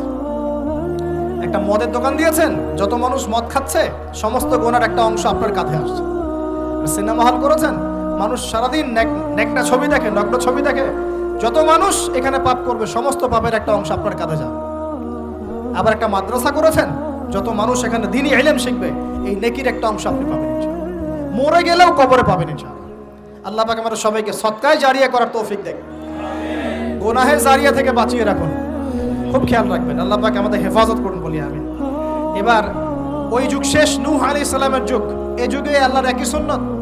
নূহ আলাইহিস সালাম 950 বছর দাওয়াত দিলেন, 40টা বা 80টা পরিবার ইসলাম কবুল করেছে, বাকিরা করে নাই। যারা করে নাই আল্লাহ পাক তাদেরকে ডুবিয়ে মারলেন, যারা করেছে আল্লাহ পাক উদ্ধার করলেন। সোজা কথা। আজকে সারা পৃথিবীতে যত মানুষ আমরা বেঁচে আছি না, আমরা কোনো না কোনো ভাবে ওই 80 পরিবারের সদস্য। আমরা ভাই ভাই, আমরা ওই ফ্যামিলি, 80 ফ্যামিলি অন্তর্ভুক্ত। কিরকম করে? নূহ আলাইহিস সালামের 4 সন্তান ছিল। কয় সন্তান? এক সন্তানের নাম হচ্ছে হাম। কি নাম? হাম। হাম ছিল একটু কালো বর্ণের। হামকে দিয়ে আফ্রিকার কন্টিনেন্টে যত মানুষ দেখছেন, ব্ল্যাক স্কিনের, কালো স্কিন, এরা সবাই হামের বংশধর। মজা না বিষয়টা? মানুষের অস্তিত্ব পৃথিবীতে, ইতিহাস, এগুলো খুব ইন্টারেস্টিং টপিক। ইতিহাস পড়তে থাকলে আপনি ডুবে যাবেন। কত কি যে বিশ্বে হয়েছে আর কত কিছু হবে সামনে, সুবহানাল্লাহ। তখন আপনার অস্তিত্ব জানান দিবে যে আমি কত ক্ষুদ্র, মহাবিশ্ব কত বড়, আল্লাহ কত বড়, কত সময় চলে গেছে আর আমি এই সময় কি করছি। এক ভাইয়ের নাম শাম। এই শামকে কেন্দ্র করে এই আরবের যে মানুষগুলো আছে, আরব, অ্যারাবিয়ান, এরা শামের বংশধর। আরেক ভাইয়ের নাম ইয়াফাস। কি নাম? ইয়াফাস। ইয়াফাসের বংশধর হচ্ছে পশ্চিমারা, মানে রোমক যারা, তারা। আরেক ভাইয়ের নাম ছিল কেনান। কি নাম? কেনান। এই ঈমান নিয়ে আসে নাই, ওই যে প্লাবনে ডুবে মরে গেছে। মরে যাওয়ার পরে আদম আলাইহিস সালাম বলেছিল, আল্লাহ আমার পরিবারের অন্তর্ভুক্তকে মাফ করে দাও। আল্লাহ বলেছেন, লাইসা মিন আহলিক, সে তোমার পরিবারের কেউ না। নবীর সন্তান হওয়ার পরেও ঈমান না আনার কারণে সে জাহান্নামে গেছে। আর আমরা আর কি এমন মানুষ, অমুক আলেমের সন্তান, অমুক বক্তার সন্তান, হ্যাঁ, অমুক পীরের নওয়াবজাদা, অমুক তমুক, এইসব বড়াই করে লাভ নাই। আমল, আকীদা, ঈমান যদি ঠিক না থাকে, আমাদের বংশ পরিচয় আমাদেরকে বাঁচাতে পারবে, আমাদের দেশ, জাতীয়তাবাদ, বর্ণ বাঁচাতে পারবে না। যার যার কবরে তাকে তাকে যেতে হবে। নিজের আমল নিয়ে ফিকির করেন, নিজের কবর নিয়ে ফিকির করেন, অন্যের দিকে চোখ দেওয়া বন্ধ করেন, আগে নিজের কবর ফিকির করেন। আল্লাহ পাক সবাইকে তৌফিক এনায়েত করুন। যারা বুদ্ধিমান তারা নিজেকে নিয়ে ব্যস্ত থাকে, যারা যারা অহংকারী উদ্ধত এরা মানুষের পিছনে পড়ে থাকে। আল্লাহ পাক আমরা সবাইকে নিজের চেহারা আয়নায় দেখার তৌফিক দান করুন। হ্যাঁ প্রিয় ভাইরা, নূহ আলাইহিস সালামের যুগ চলে গেল, 950 বছর দাওয়াত দেওয়ার পরে এই পরিণতি হয়েছে। এরপরে আসছে ইব্রাহিম আলাইহিস সালামের সময়। আল্লাহ পাক তাকে উদ্ধার করেছেন, অগ্নি পরীক্ষা থেকে বাঁচিয়েছেন, নমরুদকে আল্লাহ পাক ধ্বংস করেছেন। আল্লাহ পাক এরপরে এনেছেন আদ জাতি। আদ জাতির হুদ আলাইহিস সালাম এবং তার অনুসারীদেরকে আল্লাহ পাক বাঁচিয়েছেন, বাকিদেরকে ধ্বংস করে দিয়েছেন ঝড় দিয়ে, বায়ু প্রবাহ দিয়ে। সামুদ জাতি এসেছে, সামুদ জাতিকে আল্লাহ পাক ধ্বংস করেছেন বজ্রপাত দিয়ে, বিদ্যুৎ দিয়ে। আর সালেহ আলাইহিস সালাম এবং তার অনুসারীদেরকে বাঁচিয়ে দিয়েছেন। ফেরাউনের যুগ এসেছে, আল্লাহ পাক মূসা আলাইহিস সালাম এবং বনু ইসরাইলকে বাঁচিয়েছেন, ফেরাউনকে ডুবিয়ে মেরেছেন লোহিত সাগরে।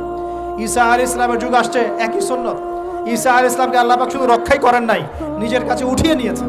সুবহানাল্লাহ। তিনি আবারও আসবেন পৃথিবীতে ইনশাআল্লাহ। যতদিন না তিনি আসছেন এবং এই পৃথিবীতে 40 বছর রাজত্ব না করছেন, কিয়ামত হবে না ইনশাআল্লাহ। যতদিন পর্যন্ত ঈসা আলাইহিস সালাম আবার ব্যাক না করছেন এবং এই জেরুজালেম থেকে সারা বিশ্বে খিলাফা কায়েম না করছেন, 40 বছর শাসন না চালাচ্ছেন, কিয়ামত হবে না ইনশাআল্লাহ। এটা সামনে অপেক্ষা করছে। এবং নবী সাল্লাল্লাহু আলাইহি ওয়াসাল্লামের যুগে আবু জেহেল, আবু লাহাব বা সাহেবাদেরকে আল্লাহ পাক ধ্বংস করেছেন, আল্লাহর নবী এবং সাহাবীদেরকে আল্লাহ পাক সম্মানিত করেছেন। আপনি কি পুরো হিস্ট্রির মধ্যে একটা সুন্নত দেখতে পাচ্ছেন, কমন সুন্নত? কি সুন্নত? প্রত্যেক যুগে যুগে যারাই আল্লাহর ওই যে বিধান মেনে চলেছে, সমকালীন নবী রাসূলদের আনুগত্য করেছে, আল্লাহ পাকের আনুগত্য করেছে, আল্লাহ পাক তাদেরকে উদ্ধার করেছেন দুনিয়াতেও পরকালে। প্রত্যেক যুগে যুগে যারাই আল্লাহকে মানে নাই, রাসূলকে মানে নাই, আল্লাহর আসমানি কিতাবকে মানে নাই, বিরুদ্ধাচরণ করেছে, কুফরি করেছে, শিরক করেছে, আল্লাহ পাক সবাইকে ধ্বংস করে দিয়েছেন, কারো কোনো পরোয়া করেন না। এই সিলসিলা আজও অব্যাহত আছে, আগামীতেও থাকবে ইনশাআল্লাহ। এখন আমরা যারা এখন বেঁচে আছি, আমরা নবী সাল্লাল্লাহু আলাইহি ওয়াসাল্লামের ইন্তেকালের প্রায় 1450 বছর পরের মানুষ। আল্লাহর নবী এসেছেন এমন সমাজে, যে সমাজে শিরকের পাপ চলছে, সুদের পাপ চলছে, দুর্নীতি চলছে, আপনার কন্যা সন্তানকে জীবিত হত্যা করা হচ্ছে, আপনার মাদক দ্রব্যের সয়লাভ চলছে, মেয়েদের অধিকার দেওয়া হচ্ছে না, হ্যাঁ, গোত্রীয় হানাহানি চলছে। ওই সমাজটাকে তিনি 23 বছরের মধ্যে পাল্টে ফেললেন। কত বছর? 23 বছর। কিভাবে পাল্টালেন? উত্তর, তিনি প্রথমে জ্ঞানের চর্চা করেছেন। কিসের চর্চা? জ্ঞানের। আল্লাহ পাক প্রথম ওহী নাযিল করেছেন, ইকরা বিসমি রাব্বিকাল্লাযী খালাক, পড়ুন আপনার রবের নামে যিনি আপনাকে সৃষ্টি করেছেন। নবী সাল্লাল্লাহু আলাইহি ওয়াসাল্লাম সাহাবীগণ কোরআনের 6টা হক আদায় করেছেন। কয়টা হক? 6টা। তারা কোরআন পড়া শিখেছেন। আমরা সবাই কোরআন পড়া শিখবো তো ইনশাআল্লাহ। তারা কোরআনের অর্থ শিখেছেন। আমরা কোরআনের অর্থ শিখবো তো ইনশাআল্লাহ। তারা কোরআনের আদেশগুলো মেনেছেন। আমরা কোরআনের সব আদেশ মানবো তো ইনশাআল্লাহ। তারা কোরআনের সমস্ত নিষেধগুলো বর্জন করেছেন। আমরা নিষেধ বর্জন করবো তো ইনশাআল্লাহ। তারা কোরআনের দাওয়াত মানুষের কাছে পৌঁছে দিয়েছেন। আমরা কোরআনের দাওয়াত দিব তো ইনশাআল্লাহ। এবং 6 নাম্বার, তারা কোরআনের বিধানগুলোকে বাস্তবায়ন করেছেন। আমরাও বাস্তবায়নের চেষ্টা করবো তো ইনশাআল্লাহ। এই 6টা হক আদায়ের ফলে 23 বছরের ব্যবধানে জাহেলি মক্কা একদম সোনালী মক্কায় পরিণত হয়েছে। 23 বছর পরের মক্কায় আপনি কোনো সুদ পাবেন, কোনো শিরক পাবেন, কোনো মূর্তি পূজা পাবেন, কোনো মেয়ের অবমাননা পাবেন, কোনো জেনা, কোনো ব্যভিচার, কোনো ধর্ষণ, কিছু পাবেন? 23 বছর পরের মক্কায় কোনো পাপ পাবেন না। কিভাবে সমাজ পরিবর্তন হলো? এই কোরআনের হক আদায়ের মধ্য দিয়ে হয়েছে, নবীর সুন্নাত প্রতিষ্ঠার মধ্য দিয়ে হয়েছে। এরপর কি থেমে গিয়েছিল? উত্তর, না। এরপর আবু বকর সিদ্দিকের যুগ এসেছে, প্রায় 2 থেকে 2.5 বছর তিনি শাসন কার্য চালিয়েছেন। ওই যুগে কি মানুষ আবার খারাপ হয়ে গিয়েছিল? উত্তর, না। বরং ইসলাম আরো বেগবান হয়েছে আলহামদুলিল্লাহ। এরপর এসেছে ওমর রাদিয়াল্লাহু আনহুর যুগ। কত বছর? প্রায় 10 বছর। কত বছর? 10 বছর। এই 10 বছরে কি মুসলিমরা আবার খারাপ হয়ে গিয়েছিল? ওমর রাদিয়াল্লাহু আনহুর কোর্টের মধ্যে কি প্রতিদিন কেস আসতো? সারা বছরে একটা কেসও আসতো না। মানুষ এত ভালো ছিল, সারা বছরে একটা কেসও আসতো না। বরং যারা রাষ্ট্রীয় পর্যায়ে দায়িত্বশীল ছিল তারা এসে বলতো যে আমাদের ভাতাগুলো বন্ধ করে দেন, বসে বসে বেতন নিব কেন, কোনো তো কেসই আসে না, বসে থাকবো কেন। এরকম সমাজ ছিল। একজন ব্যক্তি খুঁজে পাওয়া যেত না যে নামাজ পড়ে না, একজন মুসলিম পাওয়া যেত না যে জাকাত দেয় না সামর্থ্য থাকলে, এমন মুসলিম খুঁজে পাওয়া যেত না যে কোরআন পড়তে জানে না, হাদিসের চর্চা করে না, যে দাওয়াতি কাজ করে না, যে আল্লাহর পথে দাওয়াতে জিহাদে আত্মনিয়োগ করে না, এমন মুসলিমই খুঁজে পাওয়া যেত। এরপরে আসলো উসমান রাদিয়াল্লাহু আনহুর যুগ। ওই যুগে ফিতনা শেষের দিকে সৃষ্টি হওয়া শুরু হয়। কোন বিষয়কে কেন্দ্র করে? কোরআন সংকলনকে কেন্দ্র করে ফিতনা সৃষ্টি হলো। আতাতায়ীদের বিদ্রোহীদের হাতে উসমান রাদিয়াল্লাহু আনহুকে নির্মমভাবে শাহাদাত বরণ করতে হয়েছে। তিনি প্রায় 12 বছর শাসন কার্য চালিয়েছেন। ইসলাম আরও এগিয়ে গেছে। এরপর এসেছে আলী রাদিয়াল্লাহু আনহুর যুগ। আলী রাদিয়াল্লাহু আনহুর খেলাফতে ওই উসমান রাদিয়াল্লাহু আনহুর ঘটনাকে কেন্দ্র করে, হত্যাকাণ্ডকে কেন্দ্র করে মুয়াবিয়া রাদিয়াল্লাহু আনহু এবং আলী রাদিয়াল্লাহু আনহুর মাঝখানে একটা ব্যাটল, একটা যুদ্ধ হয়ে গেছে। এর নাম হলো সিফফিনের যুদ্ধ। কিসের যুদ্ধ? সিফফিন। যাই হোক, এক পর্যায়ে আলী রাদিয়াল্লাহু আনহুকে এরকম বিদ্রোহীদের হাতে, খারেজিদের হাতে শহীদ হতে হয়। বলেন ইন্না লিল্লাহ ওয়া ইন্না ইলাইহি রাজিউন। তারপরে হাসান রাদিয়াল্লাহু আনহু অল্প কয়েকদিন শাসন কার্য চালান। তারপর উম্মার ঐক্যের খাতিরে তিনি তার শাসন কার্যের ভারটাকে মুয়াবিয়া রাদিয়াল্লাহু আনহুর হাতে সোপর্দ করে দেন, যা ছেড়ে দিলেন। মুয়াবিয়া রাদিয়াল্লাহু আনহুর সময় থেকে উমাইয়াদের শাসন শুরু হয়। উমাইয়ারা শাসন করেছে প্রায় 132 হিজরি পর্যন্ত। কত হিজরি? 132 হিজরি পর্যন্ত, প্রায় 92 ইয়ার্স, 92 বছর তারা শাসন করেছে। এ সময় ইসলাম আরও এগিয়ে গেছে, পিছিয়ে যায় নাই। ফিতনা এসেছে, দমন করা হয়েছে। মুসলিমরা বীর দর্পে বিশ্বের বুকে শাসন কার্য চালিয়েছে। এরপর এসেছে আব্বাসীয়দের খেলাফত। জাব নদীর যুদ্ধে উমাইয়াদের পরাজয়ের পরে আব্বাসীয়রা ক্ষমতায় আসে। তারাও ইসলামকে এগিয়ে নেওয়ার চেষ্টা করছিল, ইসলাম এগিয়ে যাচ্ছিল, জ্ঞান বিজ্ঞানের প্রসার হচ্ছিল। আলহামদুলিল্লাহ, ইসলাম পিছিয়ে যায় নাই, মুসলিমরা পিছিয়ে যায় নাই। সারা বিশ্বে দাপটের সাথে আমরা চলেছি। তারপর আস্তে আস্তে ওই আব্বাসীয়দের পতন শুরু হলো। কাদের হাতে? এই তাতারিদের হাতে, মঙ্গোলিয়ানদের হাতে। মাত্র 40 দিনের ব্যবধানে পুরো বাগদাদের মধ্যে প্রায় 20 থেকে 25 লক্ষ মানুষকে হত্যা করা হয়েছে। বাইতুল হিকমা ধ্বংস করে দেওয়া হয়েছে, লাইব্রেরি ধ্বংস করে দেওয়া হয়েছে, বইপত্রকে নদীতে ফেলে দেওয়া হয়েছে। তারা ছিল উগ্র জাতি। মঙ্গোলিয়ানদের নাম শোনে নাই? হালাকু খান নাম শুনেছেন? চেঙ্গিস খান, হালাকু খান নাম শোনে নাই? ওদের হাতে মুসলিমদের ব্যাপক দমন পীড়ন সহ্য করতে হয়েছে। এভাবে যুগে যুগে তারপর ক্রুসেডাররা আসছে। ক্রুসেড, 1টা 2টা 3টা ক্রুসেড হচ্ছে। আস্তে আস্তে উসমানীয়দের রাইজিং হয়েছে, ফাতেমি খেলাফত এসেছে, মামলুকদের শাসন এসেছে। এদিকে মোগলরা শাসন করেছে, কর্ডোভার দিকে আব্দুর রহমান তারা শাসন করেছে। মানে এক কথায় সারা বিশ্বে মুসলিম শাসন ছিল। অটোমান এম্পায়ার 1923 এই সময়ের দিকে, 1914 থেকে 1923 এই সময় পর্যন্ত অটোমান এম্পায়াররাই বিশ্বে ছিল। তারপরে মুসলিমরা আস্তে আস্তে রাষ্ট্র ভাগ করে ফেলেছে। প্রত্যেক রাষ্ট্র টুকরা টুকরা হয়ে গেছে, ইউনিটি নষ্ট হয়ে গেছে, রাষ্ট্রের ভিতরে বিভিন্ন ফাসাদ তৈরি করে দেওয়া হয়েছে, মুসলিমদের ঐক্য ভেঙে গেছে, ইকোনমি দুর্বল হচ্ছে।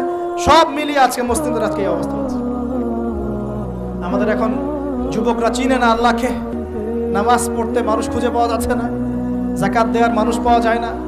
রমজান মাসে পার্ট টাইম রোজা রাখে, পার্ট টাইম তারাবি পড়ে, পার্ট টাইম জুমায় আসে, পার্ট টাইম ঈদে নামাজ পড়ে। প্রজন্ম আস্তে আস্তে এই জায়গায় চলে আসছে। আল্লাহকে চিনে না, রাসূলকে চিনে না, ইসলামের হিস্ট্রি জানে না, আমাদের শেকড় জানে না। এমনি এমনি হয়নি, লাস্ট 100 বছরে এই জায়গায় আমরা আসছি। লাস্ট 100 বছরের হিস্ট্রি ভালো করে পড়ে দেখবেন, বলার সময় নাই এখানে। লাস্ট 100 বছরের হিস্ট্রি পড়ে দেখবেন, যে জায়গায় আমরা ছিলাম সেখান থেকে একদম তলানিতে নেমে চলে আসছি। এখন প্রশ্ন হচ্ছে, এই অবস্থায় কি চিরস্থায়ী থাকবো, নাকি এখান থেকে আমরা সামনে যাব? সামনে যে এমনি এমনি যাওয়া হবে না এটা নিশ্চিত। সামনে যাওয়ার জন্য কিছু কাজ এবং ক্রাইটেরিয়া মেনটেন করতে হবে। আমরা জানি এরপরে আসবে ইমামুল মাহদির শাসন, তারপরে আসবে নবী ঈসা আলাইহিস সালামের শাসন, তারপরে দাজ্জালকে মেরে ফেলা হবে। আর দাজ্জালকে মেরে ফেলার আগে দাজ্জাল তার অনুসারীদেরকে নিয়ে বিশ্ব শাসন করবে 40 বছর। সরি, 40 বছর না, 40 দিন। 40 দিন। প্রথম দিন হবে 1 বছরের সমান, দ্বিতীয় দিন হচ্ছে 1 মাস, তৃতীয় দিন 1 সপ্তাহের সমান। তারপরে দিনগুলো আমাদের দিনের মতোই। এরপর ঈসা আলাইহিস সালামের আগমনের মধ্য দিয়ে তার ধ্বংস হবে। এরপর ইয়াজুজ আর মাজুজ বের হবে। ইয়াজুজ আর মাজুজ খুব হিংস্র হবে, তাদেরকে হত্যা করার ক্ষমতা মুসলিমদের থাকবে না। মুসলিমরা তুর পাহাড়ে আশ্রয় নেবে। আল্লাহ পাকের গজবে তাদের ঘাড়ের মধ্যে একটা ভাইরাস জন্ম নেবে, এতে তারা মারা যাবে। বড় বড় নখরওয়ালা প্রাণী আল্লাহ পাঠাবেন, পাখি, এরা এসে এদেরকে উঠিয়ে উঠিয়ে কোনো জায়গায় ফেলে দিবে, মহাবিশ্বের কোনো এক জায়গায় এনে ফেলে দিবে। তারপর আল্লাহ পাক বৃষ্টি বর্ষণ করবেন, প্রচুর বৃষ্টি বর্ষিত হবে এবং বিশ্বের এই জমিনটা উর্বর হবে। তখন একটা ডালিম দেখেছেন? ডালিম, একটা ডালিম একটা পরিবার খাবে। একটা ডালিমের খোসার মধ্যে একটা পরিবার আশ্রয় নিতে পারবে। এত বড় বড় ফসল হবে। 40 বছর ঈসা আলাইহিস সালাম এই বিশ্বকে শাসন করবেন ন্যায়ের ভিত্তিতে, আদালতের ভিত্তিতে। ঘাটে মহিষে 1 ঘাটে পানি খাবে, বাঘে মহিষে 1 ঘাটে পানি খাবে, কেউ কারো উপর জুলুম করবে না। এরপর তার বিয়ে শাদী হবে, সন্তান হবে এবং তার ইন্তেকালও হবে স্বাভাবিকভাবে, এবং তাকে দাফন করা হবে নবী মুহাম্মদ সাল্লাল্লাহু আলাইহি ওয়াসাল্লামের কবরের পাশে। রওজার পাশে। এরপরে মানুষ আবার খারাপ হওয়া শুরু করবে, এতটা খারাপ হবে যে মানুষ রাস্তার মোড়ে মোড়ে জেনা ব্যভিচারে লিপ্ত হবে, কুকুর শিয়ালের মতো। এই অবস্থায় পশ্চিম দিক থেকে সূর্য উঠবে এবং ব্যবসায়ী ব্যবসা করতে বসেছে, কাপড় খুলেছে, এই কাপড় গুটিয়ে নেওয়ার আগে কিয়ামত হয়ে যাবে। একজন ব্যক্তি পানির বোতল খুলেছে, পানি মুখে দেওয়ার আগেই কিয়ামত হয়ে যাবে। একজন ব্যক্তি বাসা থেকে বের হয়েছে, বাসায় ফেরত যাওয়ার আগে কিয়ামত হয়ে যাবে। উঠকে পানি পান করানোর আগে কিয়ামত হয়ে যাবে। ওই সময় তওবার দরজা বন্ধ হয়ে যাবে। এই ইসরাফিল আলাইহিস সালাম সিংহায় ফুঁক দিয়ে দিবেন, মহাবিশ্ব ধ্বংস হয়ে যাবে। আল্লাহ পাক দ্বিতীয় ফুৎকারের মধ্য দিয়ে আবার সবাইকে উঠাবেন এবং এই দুনিয়ার জীবনে আমরা যে কাজগুলো করেছি এর হিসাব আমাদেরকে দিতে হবে। সেদিন যদি আমরা আল্লাহর কাছে প্রত্যেকটা কাজের হিসাব দিতে পারি, কোরআন সুন্নাহর উপর থাকতে পারি, আল্লাহর বিধিবিধান মেনে চলতে পারি, এই কারাগারের জীবনে আল্লাহর বিধান মেনে চলতে পারি, ইনশাআল্লাহ যেই জান্নাত থেকে আসছি আবার সেখানে ফিরে যাবো ইনশাআল্লাহ। আর যদি ওই দিন আমরা হিসাব দিতে ব্যর্থ হই, আল্লাহ না করুক, তাহলে ওই ইবলিসের সাথে, তার অনুসারীদের সাথে আমাদের সবাইকে জাহান্নামে থাকতে হবে বলে না। এভাবে হিস্ট্রি শুরু হয়েছে, হিস্ট্রি শেষ হবে। এই দুনিয়া চিরস্থায়ী হবে না, আর আমাদের অবস্থা এমন থাকবে না। এখন শেষ কথা হচ্ছে, এই অবস্থা থেকে উত্তরণের জন্য আমাদের কি করণীয় আছে? উত্তর, আমাদের প্রথম দরকার জ্ঞান চর্চা। কি দরকার ভাই? জ্ঞান চর্চা। প্রচুর জ্ঞান চর্চা প্রয়োজন, জ্ঞান নাই কিছুই করতে পারবো। দ্বিতীয় কাজ হলো আমাদের সবার দরকার জানা অনুযায়ী আমল করা। জানা অনুযায়ী আমল করা, যে যত বেশি জানি আমল করার চেষ্টা করি, আল্লাহ পাক তৌফিক দান করুন। এরপর দরকার আদর্শ পরিবার গড়ে তোলা। পারিবারিক আদর্শ সুন্দর হলে পরে সমাজটা সুন্দর হবে ইনশাআল্লাহ। আল্লাহ পাক আমাদের সবাইকে আদর্শ পরিবার গড়ার তৌফিক দান করুন। দিনদার মেয়েকে বিয়ে করবেন, দিনদার ছেলেকে বিয়ে করবেন, অল্পে তুষ্ট থাকবেন, পরিবারের বিষয়ে সবর করবেন এবং সন্তান সন্ততিদেরকে মানুষ করে যাওয়ার চেষ্টা করবেন। এরপর দরকার আমাদের হালাল রিজিক। সবাই যদি হালাল রিজিকে সন্তুষ্ট থাকি, সমাজের মধ্য থেকে অন্যায় এমনি অটোমেটিক কমে যাবে ইনশাআল্লাহ। প্রত্যেকটা কাজ করার আগে চিন্তা করব কিভাবে করলে হালাল হবে, কিভাবে করলে হারাম হবে।